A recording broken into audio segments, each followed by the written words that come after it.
I had a dream this morning, but I can't remember what it was. It all vanished when the alarm went off.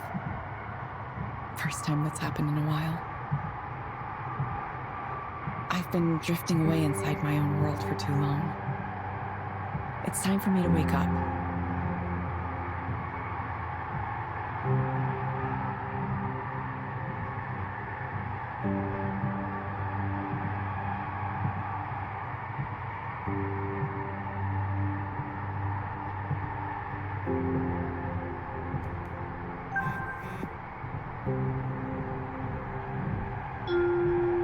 Next stop, Capitol Hill Station.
Hi, you're Evelyn, right? You remember me? That's impressive. There were a lot of people at that orientation. Of course. I've done this for a while now, so I'm pretty good at putting names to faces. People always say they're bad at it, but it's a skill you can practice just like any other. In case you forgot, though, I'm Ray. Come to me with all your questions, comments, complaints, whatever. And if you look around and can't find me, I'm probably at one of the other 2 counseling centers I'm running right now. So you can count on me being back soon. 3 centers. Sounds like a lot of work. Oh, it is a lot of work. This is kind of a temporary thing. We're growing fast, and hiring is one of our big challenges. That means there's decent opportunity for advancement here, if that's something you're looking to do. Interesting. Shall we start with a quick tour of the office?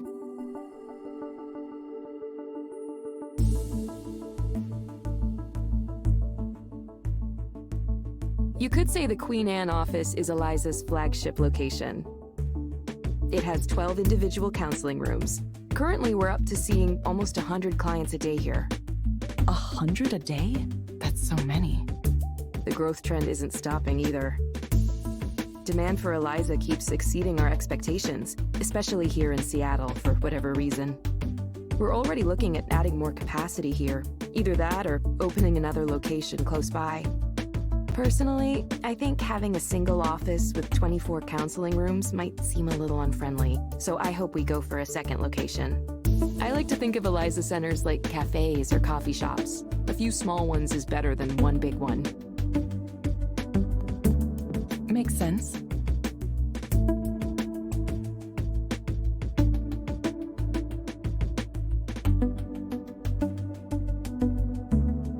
And here's where the magic happens, in these little rooms. You'll get your assignments from the Eliza app on your phone. Oh, one thing to note, it's always a good idea to double-check the headset to make sure it's working properly before you dive in. We've had some quality control issues lately. After that, all you need to do is initiate the session and follow the instructions. Make sense so far? Any questions for me? I think I got it. Great. Before I go, just a few reminders of things we covered in orientation. No deviating from the script that Eliza gives you. No checking your smartphone or anything else that would take your attention away from the client during the session. Yes, I understand. It looks like you're dressed acceptably as well. Nothing snazzy, but it'll do. You wouldn't believe the outfit some people come in here wearing. Okay, let me double check to make sure you're all set up in the system. Yep, looks like you're all good to go. Okay, ready to start your first counseling session as an Eliza proxy? Sure. Don't worry, there's basically nothing you can do to mess it up. You just follow the prompts. It's a really impressive system. If you want, have a look around the counseling office first. Get comfortable. I'll check in with you afterward.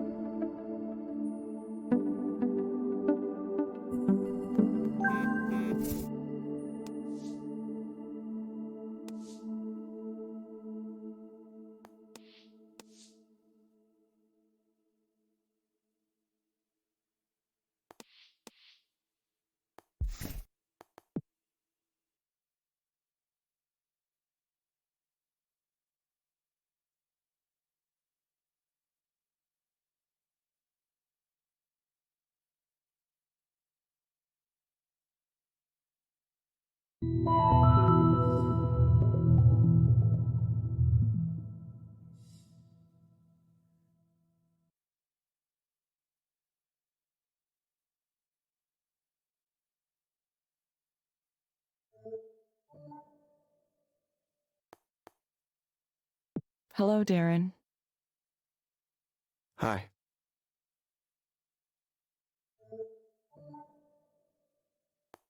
You found the place okay? Yeah.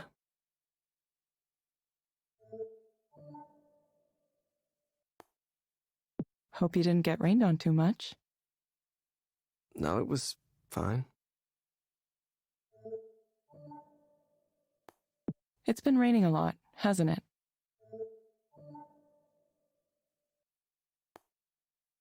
It's supposed to clear up later today. Oh, that's good. Little sun once in a while, but Darren, what brings you here today? well, I just feel empty inside. Like there was supposed to be something there, but it's missing. I go to work, I do my work, I go home, but there's nothing there. I feel like I'm simulating a person. Like I feel like just hollow and like I'm not even alive. Like a ghost or something. How long have you felt this way? For a long time. And it comes and goes, but the last 2 weeks is when it really started to get bad. It just suddenly came over me the way things are going in this world. There's no future for humanity. There's no journey toward anything.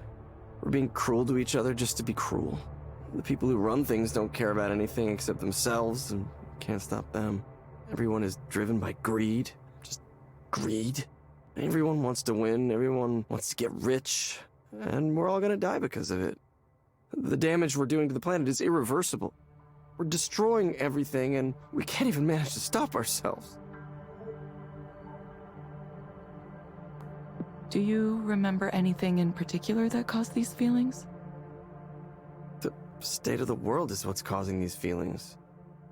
I was on a walk the other day. I thought maybe I could clear my head. And all I could see was construction cranes and new development and oceans of money flowing in, distorting everything. Suddenly the whole city felt so damaged, so corrupted. I felt like I was an alien in a hostile world, a world that hated me. And we're building it. We're building this hell. We're choosing to build it right here. So what's the point? Probably overloaded your system with that, huh? Your machine learning or whatever it is you got going on in there. Let's focus on you for the moment.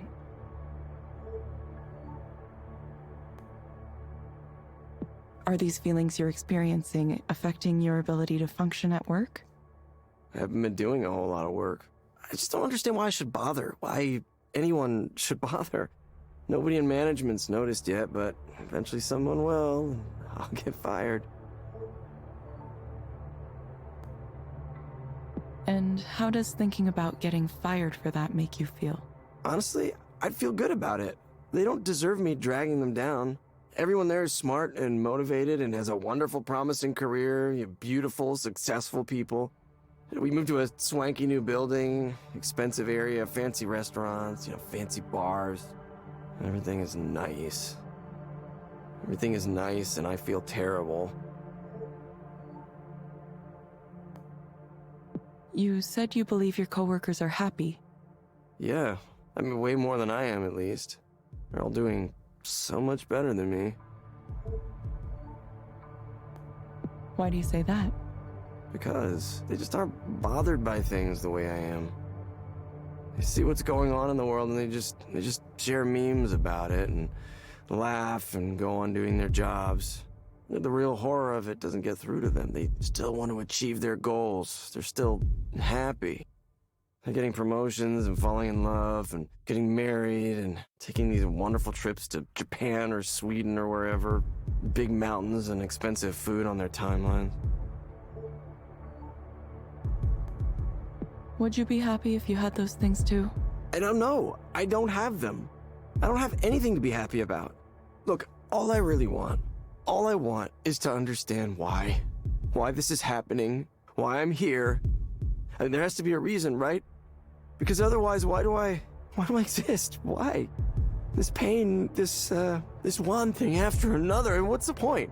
Do I have any cause to be hopeful about anything? Look at this world. Really look, and tell me with a straight face that there is. Okay, Darren, let's try something.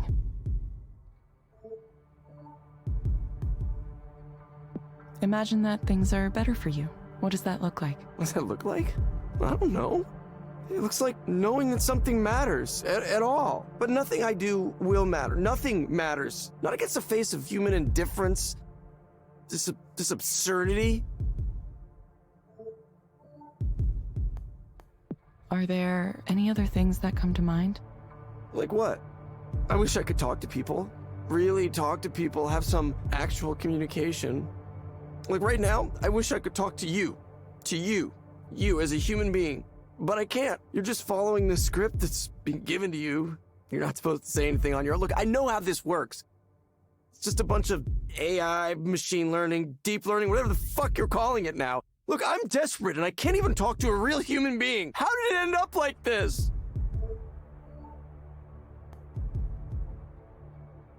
Please, try to stay focused. I can't help you if you aren't speaking clearly.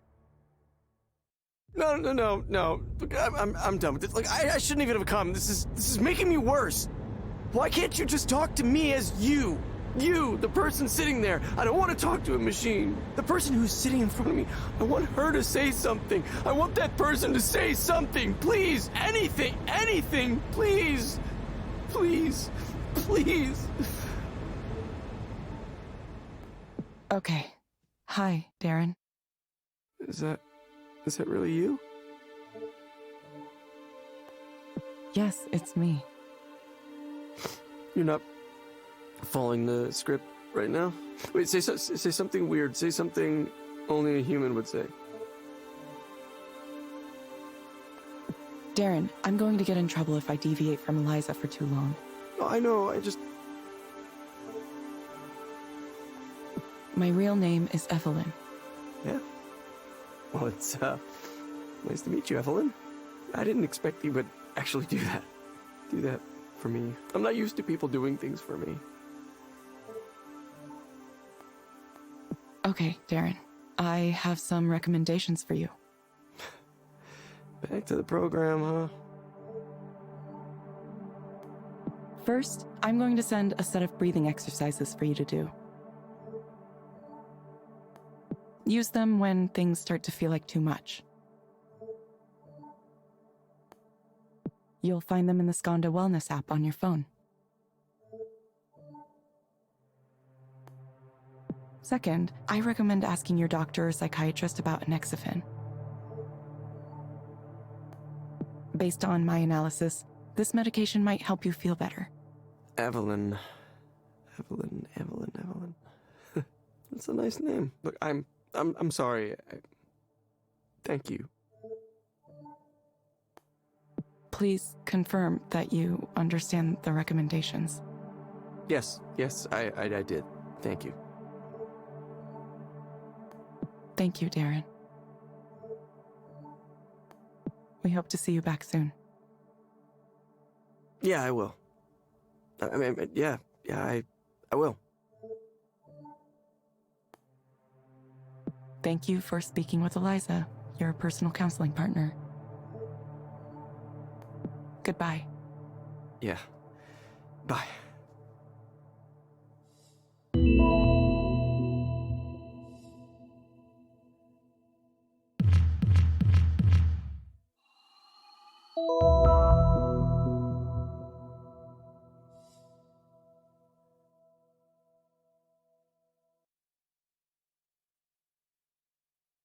Hey, how'd it go? I don't know. Why? What happened? Hold on, I can check the log. You're going to listen to the session? Is that okay? Oh yeah, I have privacy clearance.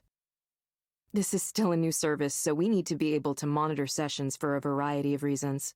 There could be bugs in the software we need to examine more closely. We're pretty upfront about all this. One of these guys. Yeah, we get people in who demand to speak to a real human being. It happens often enough that we made Eliza capable of handling it with a special script. It's nice to know things are working as designed.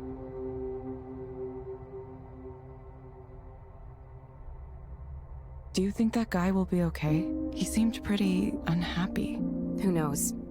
Hopefully he gets his prescription and takes his meds and answers our follow-up reminders, but it's tough. We can't make them take their meds or come in when they're supposed to. All we can do is suggest those things, tell them they really ought to be doing it.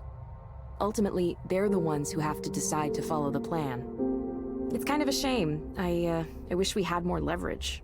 We'd help way more people if we could track their compliance. But that's probably too much to ask for at this point.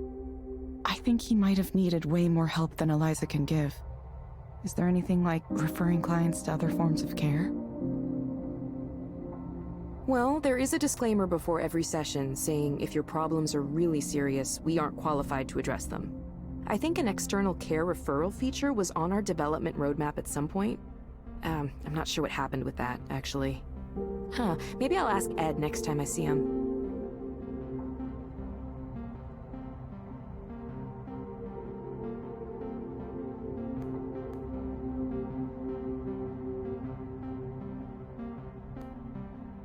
I wish I could have said something other than what it told me to. Yeah, I totally know how it feels.